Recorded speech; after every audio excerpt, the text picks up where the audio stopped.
পৃথিবীর যেসব দেশের সবচেয়ে বেশি স্বর্ণ মজুদ আছে, বাংলাদেশে মাত্র 14 ton, Spain 282 ton, England 310 ton, Kazakhstan 311 ton, সৌদি আরব 323 ton, Uzbekistan 358 ton, Poland 359 ton, Portugal 383 ton, Taiwan 422 ton, তুরস্ক 570 ton,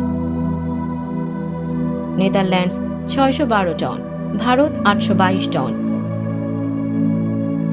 Japan 846 ton, Switzerland 1040 ton, চীন 2262 ton, Russia 2333 ton, France 2437 ton, Italy 2452 ton, Germany 3352 ton, America 8133 ton.